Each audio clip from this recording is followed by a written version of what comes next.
Bom dia. Abra sua apostila na página 164. Escrevam esse subtítulo no alto da página, que é o título do vídeo. Resistência elétrica, primeira lei de Ohm, teoria.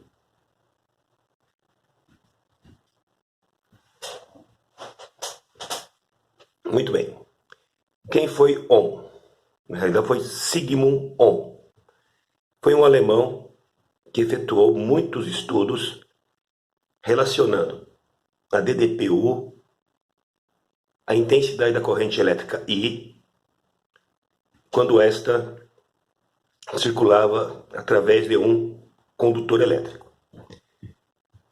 Um dos experimentos que Ohm realizou foi, então faça aqui do lado, olha, do lado não, aqui em cima, tá? Ele pegou um fio de um certo comprimento L, ligou esse fio a uma bateria, a um gerador elétrico. Só para nos situarmos. Vamos admitir que esse gerador elétrico que ele tem utilizado inicialmente corresponda hoje a uma pilha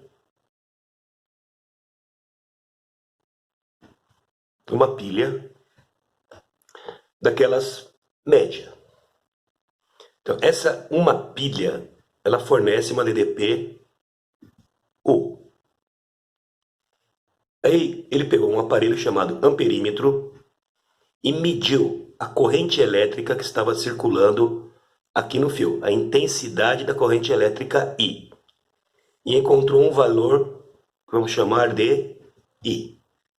Então, para uma pilha que fornecia uma DDP-U, ele encontrou um valor de corrente I.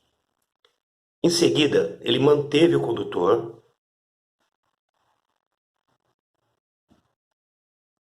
e ligou duas pilhas idênticas à anterior. Tá ok? Com isso, ao invés de ter a DDP-U correspondente a uma pilha, ele passa a ter a DDP-U correspondente a duas pilhas, 2U. Ok? Aí ele foi lá e mediu a corrente e encontrou 2I. Finalizando, para o mesmo condutor, para o mesmo fiozinho, ele ligou agora 3 pilhas. Então agora ele tem uma DDP correspondente a 3U. 3 vezes o valor inicial de uma pilha. Foi lá medir a corrente elétrica e encontrou I igual a 3I. Muito bem. Ele foi trabalhar matematicamente esses valores experimentais que ele encontrou. Ok? Então ele começou a procurar uma relação entre U e I. Até que finalmente ele encontrou essa relação. No primeiro caso, ele pegou o valor do I, pegou o valor do U, dividiu pelo valor do I. Aí no segundo caso, ele fez a mesma coisa. Pegou o valor do U, só que agora são 2 U's. E dividiu pelo valor do I, 2I. E finalmente, aqui, 3U dividido por 3I. Pessoal, U dividido por I dá um valor igual ou diferente de 2U dividido por 2I. 3U dividido por 3I. Então, se eu dividir aqui, olha. Se eu dividir aqui, cancela.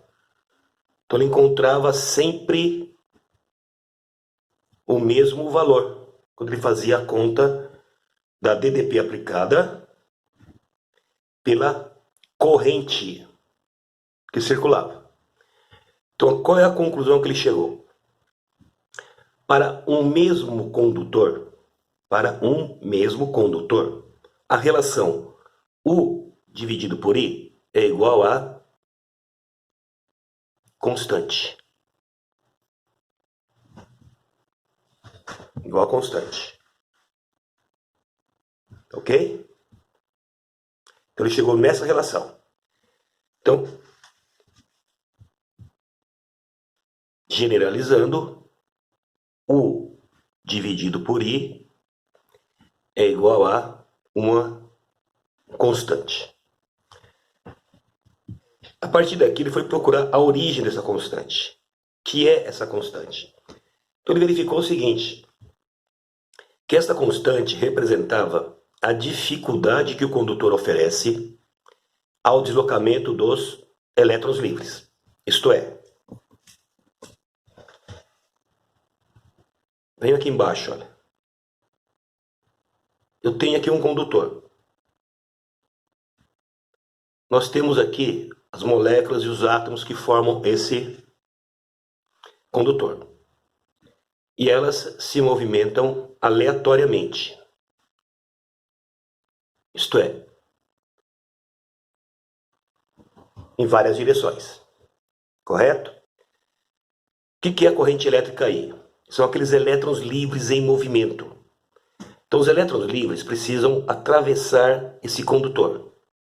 Ora, na hora que eles atravessam esse condutor, o que vai acontecer? As moléculas e os átomos que formam esse condutor estão se movimentando aleatoriamente aqui dentro. Enquanto os elétrons livres estão em um movimento ordenado aqui dentro, formando uma corrente elétrica, olha os elétrons. À medida que os elétrons vão se deslocando, eles vão encontrando pela frente essas moléculas, esses átomos que estão se movimentando aleatoriamente. Então ocorrem choques. Em cada choque, o elétron perde velocidade, perde energia. Então ele concluiu que essa constante K, esse valor, esse número, corresponde a exatamente essa situação. A dificuldade que o condutor oferece à passagem dos elétrons. A essa dificuldade que o condutor oferece, ele deu o nome de, então anotem aqui, resistência elétrica. Que daqui para frente será simbolizada apenas pela letra aqui, pessoal. K, resistência elétrica, simbolizada pela letra R. Ok? Notaram? Conclusão.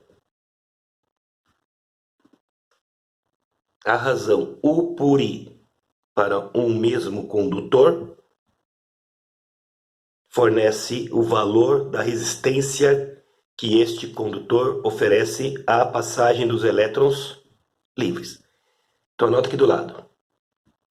Primeira lei de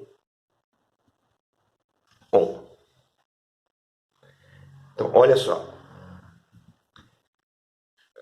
Em termos de variáveis da eletrodinâmica, sem a DDPU, nós não vamos ter a corrente elétrica I. Então, nós precisamos produzir essa DDPU. Quem faz isso? Gerador. Por enquanto, geradores para nós são do tipo pilha ou então baterias. São geradores químicos. Correto? Para obter uma corrente elétrica circulando aqui, eu tenho que, em primeiro lugar, produzir uma DDP. Os elétrons precisam atravessar, por exemplo, esse dispositivo. Esse dispositivo vai oferecer resistência à passagem deles. Então agora nós conhecemos DDPU, intensidade de corrente I e resistência elétrica, aqui do lado. Chegando lá, chegou. e resistência elétrica R. Ok? Ele diz aqui em algum lugar qual é a unidade do R, mas anotem aqui, ó, fica bem destacado. Aqui do lado tem espaço, olha. Unidade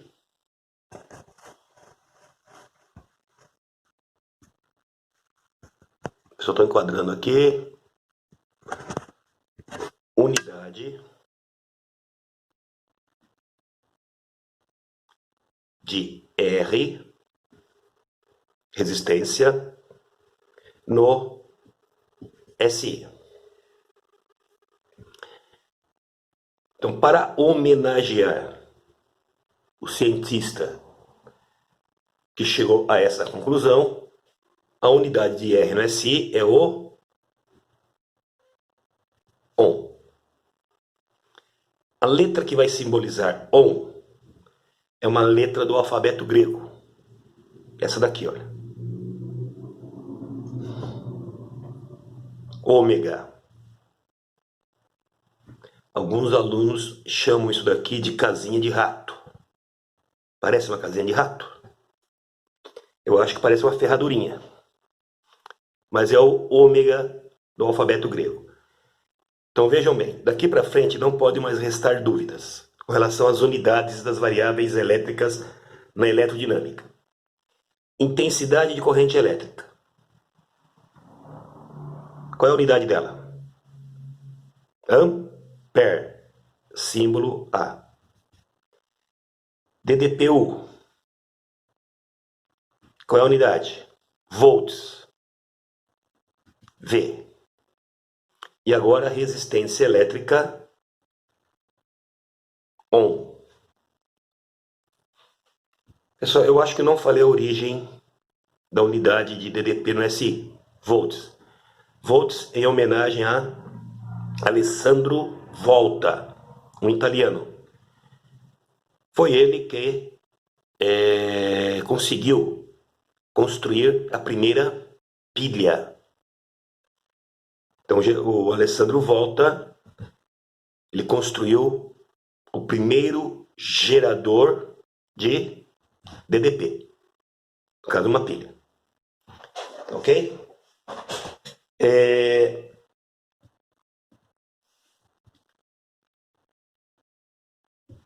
Vamos ver agora o estudo gráfico da primeira lei de Ohm.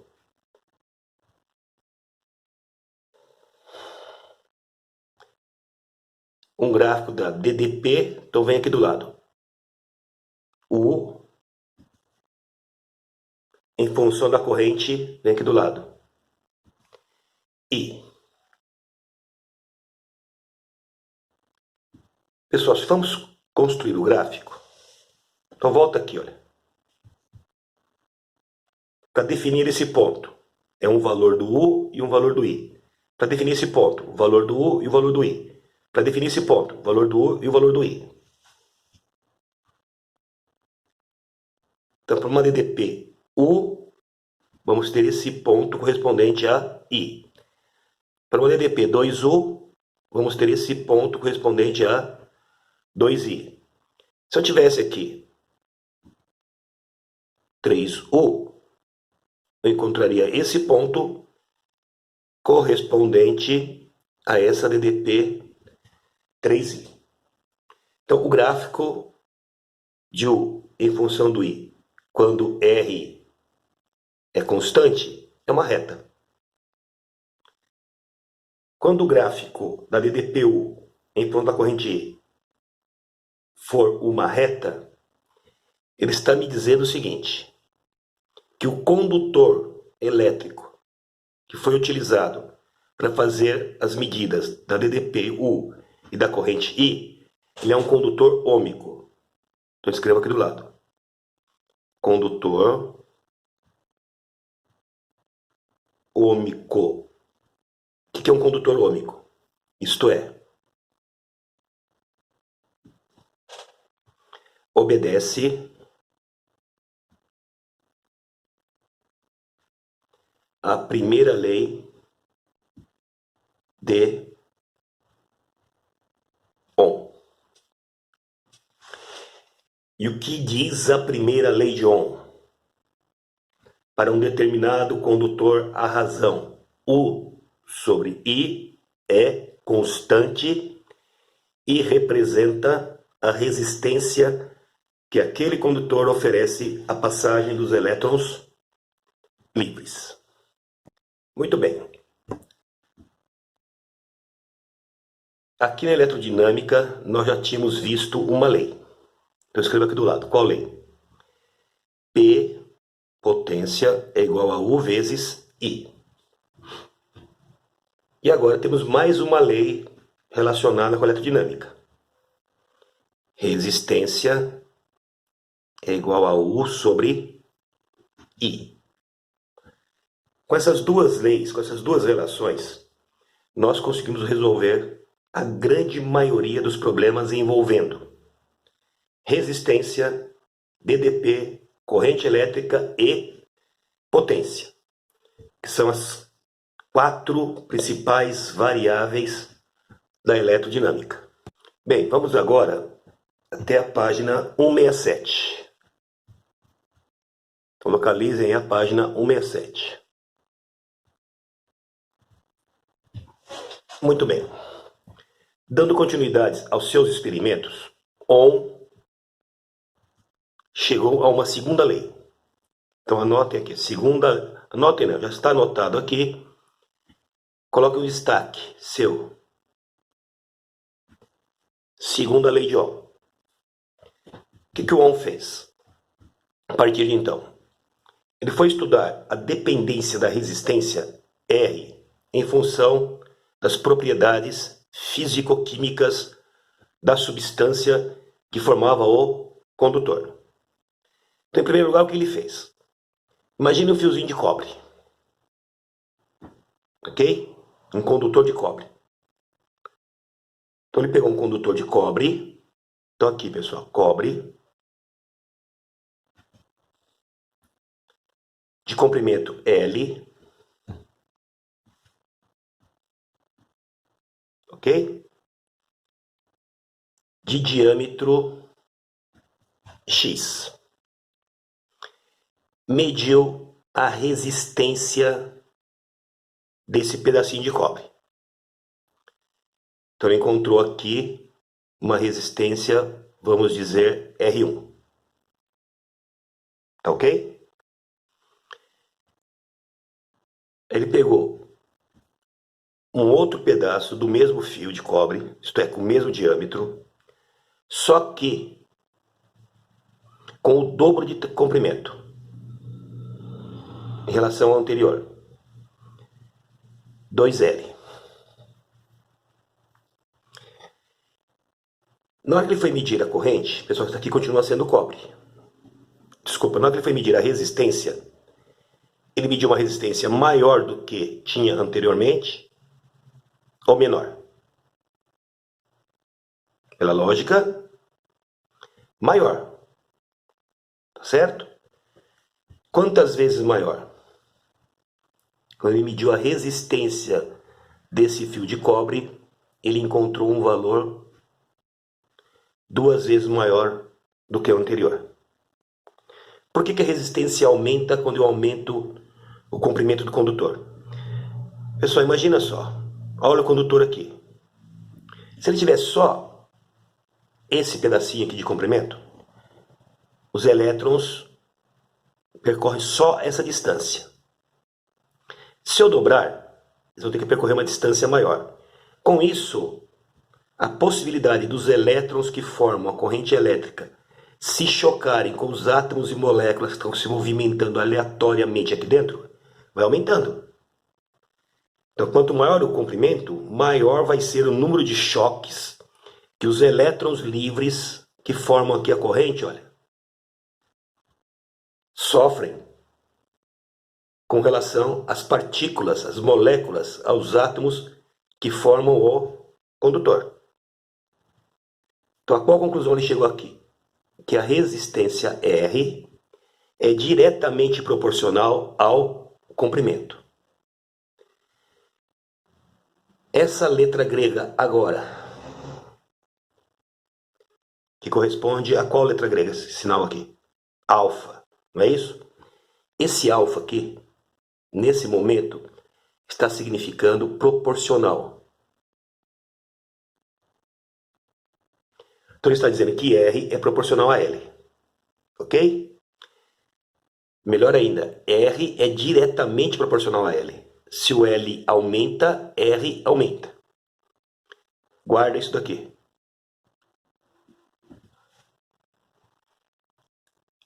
Muito bem. Com relação à área agora. Qual área? A área da secção transversal. Então, novamente, o que é uma área de secção transversal? Pessoal, de novo, olha aqui. Ó. O fio, se eu olhar aqui, área da secção transversal. Essa área aqui. Então, ele pegou um fio com um certo diâmetro, portanto, com uma certa área, e mediu a resistência. Então, com uma certa área, e mediu a resistência. Vamos chamar aqui de R1. Ok? Aí ele dobrou a área. Se a área anterior era A, agora vamos ter 2A. O que vocês acham que aconteceu com a resistência elétrica daqui para cá? Você acha que a resistência elétrica aqui vai ser maior? Vai ser menor? Ou vai ser igual do que aqui? Pessoal, dá para fazer uma analogia, uma comparação com um cano d'água. Torneira d'água. Uma torneira ou um cano fininho ou um cano mais grosso. Por onde vai passar mais água? Uma torneira aberta, regulada de forma constante, com a mesma regulagem da torneira. Por onde vai passar mais água? No cano mais fino ou no cano mais grosso? Ou melhor dizendo, por onde a água vai se deslocar com menor resistência? No cano mais fino ou no cano mais grosso? No cano mais grosso. Então aqui, quando for medir a resistência R diminuiu. Então a resistência R diminuiu. Então a qual conclusão ele chegou aqui? Que R vai ser proporcional diretamente à área. Se aumentar a área, aumenta R? Não, olha aí, aumentou a área, diminuiu R. Então ele é diretamente proporcional ao inverso da área. Como é que eu escrevo isso matematicamente? Inverso de A, inverso de X. Se é o inverso de X, pessoal, aqui, olha, lá na matemática, Y é igual a X. Na realidade, o que está escrito aqui? X sobre 1. Tá certo? Y é igual a X sobre 1. E se eu quiser escrever que Y é igual ao inverso disso? Inverte isso. 1 sobre X. Então, o inverso de X é 1 sobre X. O inverso de A é 1 sobre A. Guardem isso aqui também. Ok? Depois ele foi verificar a dependência da resistência com o tipo do condutor. Cobre, alumínio, zinco, ouro. Então ele verificou que cada um deles oferecia uma resistência diferente à passagem dos elétrons, mantida a DDP constante. Então ele viu também que R, com a nota aqui do lado, olha, depende do material do condutor. A essa dependência ele chamou de... Pessoal, ficou apertado aqui para mim. E vou descer aqui embaixo, olha. Aqui embaixo. resistividade, cujo símbolo também é uma letra do alfabeto grego. Essa letra. Olha aqui. O pessoal diz que isso aqui parece um pezinho. Isso aqui é a letra grega Rho. Aí o que ele fez? Pegou essa informação e essa informação e juntou em uma só. Aqui, ó.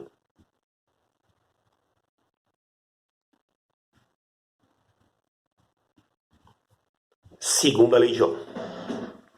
Então a segunda lei de Ohm fornece para nós a resistência também.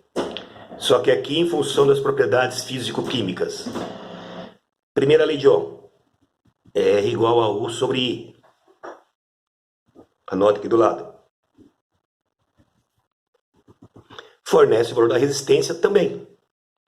Só que em função das variáveis eletrodinâmicas, DDPU e intensidade corrente I. Muito bem. Por hoje era isso. Tenha um bom dia.